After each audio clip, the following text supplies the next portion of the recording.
یہ جولائی کی ایک اداس شام تھی جب خبر آئی کہ عبدالستار ایدھی نہ ہوئے۔ اس وقت صرف کراچی نہیں پورا پاکستان ساکت ہو گیا تھا، جیسے کسی نے ایک ماں کی گود چھین لی ہو، جیسے کسی نے سایہ شجر کاٹ دیا ہو۔ کل 28 فروری کو عبدالستار ایدھی کی پیدائش کا دن گزرا ہے۔ ایدھی صاحب صرف ایک فرد نہیں تھے، وہ ایک عہد تھے۔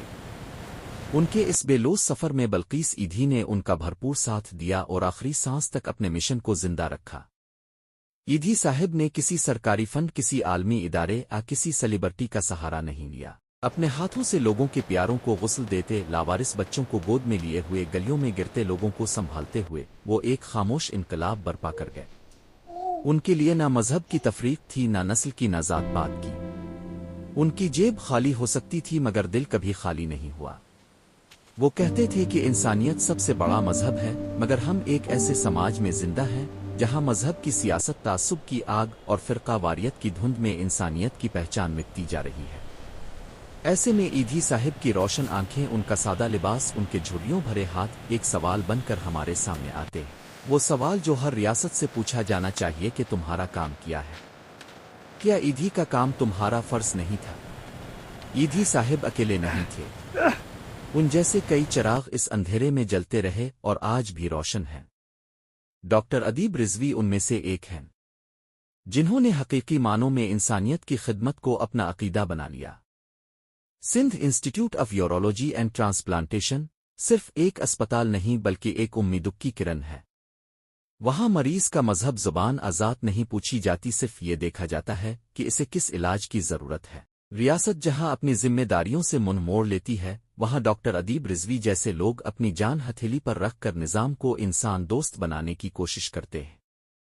اسی طرح ڈاکٹر رتفہ کا نام آج بھی فخر سے لیا جاتا ہے۔ ایک جرمن خاتون جنہوں نے پاکستان کو اپنا وطن بنا لیا اور جذام جیسے خوفناک مرض کے خلاف جنگ میں اپنی ساری زندگی لگا دی۔ وہ کسی سرکاری مہم کا حصہ نہیں تھی، نہ ہی ان کے پیچھے کوئی ریاستی منصوبہ تھا۔ وہ بس انسانوں سے محبت کرتی تھی اور یہی جذبہ انہیں ہر روز نئی توانائی دیتا تھا۔ ان کے چہرے پر کوئی گالف نہیں تھا، نہ ان کے الفاظ میں کوئی تصنع تھا۔ وہ جس زبان میں بولتی تھی اس سے کہیں زیادہ ان کے عمل کی زبان بلند تھی۔ ظفر عباس بھی اس فہرست میں شامل ہیں جو انسانی خدمت کے میدان میں کام کر رہے ہیں۔ جہاں کہیں بھی مدد کی ضرورت ہو وہ وہاں پہنچ جاتے ہیں۔ ان کے پاس بھی کوئی ریاستی طاقت نہیں مگر ان کے پیچھے عوام کا اعتماد ہے۔ جو سب سے بڑی طاقت ہے وہ اعتماد جو حکومتوں کو نصیب نہیں ہوتا، وہ بھروسہ جو وزیروں، مشیروں اور پالیسی سازوں سے چھن چکا ہے، وہ عام لوگوں نے ان سادہ دل انسانوں کو سونپ دیا ہے۔ سیلانی ویلفیئر ٹرسٹ، الخدمت چھپا اور کئی دیگر چھوٹے بڑے ادارے اسی سلسلے کا تسلسل ہیں۔ جہاں ریاست خاموش تماشائی بنی بیٹھی ہے، وہاں یہ ادارے، یہ افراد عوام کی پکار پر لبیک کہتے ہیں۔ کوئی بھوکے کو روٹی دیتا ہے، کوئی مریض کو دوا، کوئی یتیم کے سر پر ہاتھ رکھتا ہے تو کوئی سرد راتوں میں کمبل باندھتا ہے۔ یہ سب وہ کام ہیں جو دنیا کے مہذب معاشروں میں حکومتوں کے فرائض میں شمار ہوتے ہیں۔